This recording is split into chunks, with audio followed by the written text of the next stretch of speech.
parler de la naissance d'un roi.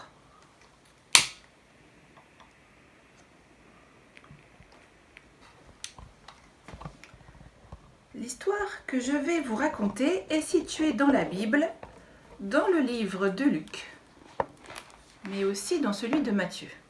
Il y a bien longtemps, l'empereur Auguste donna l'ordre de recenser tous les habitants de l'Empire romain. Pour cela, chacun devait se rendre dans sa ville d'origine. Recenser, ça veut dire compter chaque habitant. Joseph quitta donc la ville de Nazareth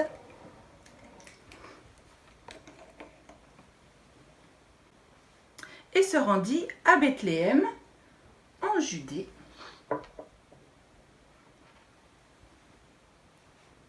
car il était le descendant du roi David, qui lui était né à Bethléem.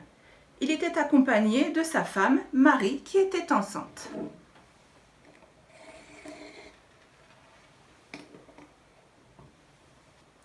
Lorsqu'ils arrivèrent à Bethléem, ils cherchèrent une place à l'auberge, mais beaucoup de monde avait fait le déplacement et tout était complet.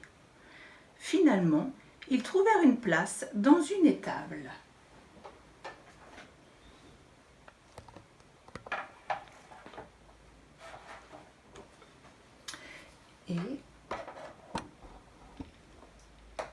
Et c'est là que Marie donna naissance à son enfant, qu'elle nomma Jésus. Dans cette région de Judée, il y avait des bergers.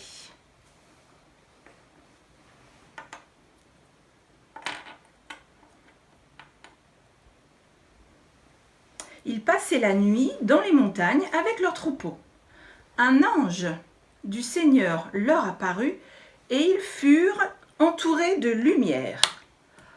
Ils eurent très peur, mais l'ange leur dit : « N'ayez pas peur, car je vous annonce une bonne nouvelle. Aujourd'hui, dans la ville de Bethléem, un sauveur est né. Vous trouverez un nouveau-né couché dans une mangeoire. » Tout à coup, il y eut une troupe nombreuse d'anges qui louaient Dieu en disant « Gloire à Dieu dans les cieux très haut et paix sur la terre pour ceux qui l'aiment. » J'imagine un peu la tête de ces bergers, assis tranquillement et hop, toute cette lumière, ça a dû les secouer. En tout cas, ils sont allés voir à Bethléem.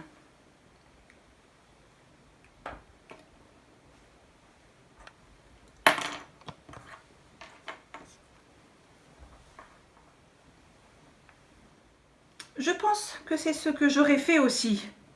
Une fois la peur passée, j'aurais été bien curieux. Dans un pays d'Orient,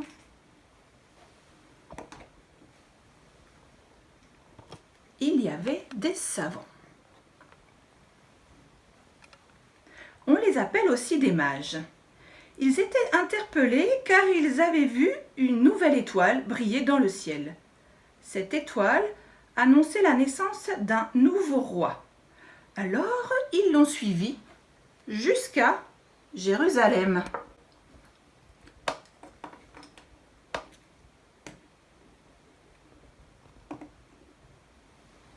Et ils sont arrivés tout naturellement chez Hérode, qui était le roi à l'époque. Et ils demandèrent à Hérode où se trouvait ce nouveau roi. Hérode n'en avait aucune idée, sauf qu'il n'était pas content qu'il y ait un nouveau roi. Alors il dit aux mages d'aller chercher ce bébé et qu'une fois qu'il l'aurait trouvé, de venir le lui dire pour qu'il aille aussi se prosterner devant lui. Moi je me doute que Hérode n'avait pas l'idée de se prosterner devant Jésus. Il aurait préféré le tuer, car les rois n'aiment pas croiser d'autres rois. Les mages suivirent donc l'étoile. Et ils arrivèrent devant l'étable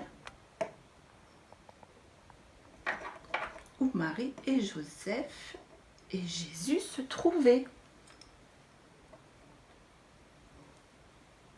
Ils furent remplis d'une grande joie. Ils offrirent à Jésus des cadeaux, de la myrrhe, de l'encens et de l'or.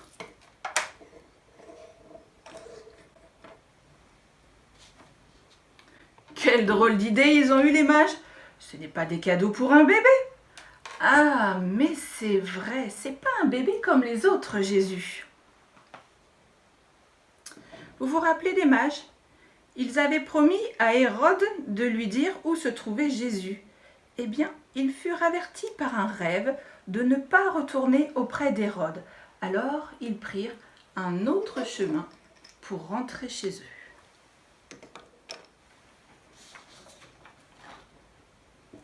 Moi, Dédé, j'ai hâte d'en savoir davantage sur ce que va devenir cet enfant.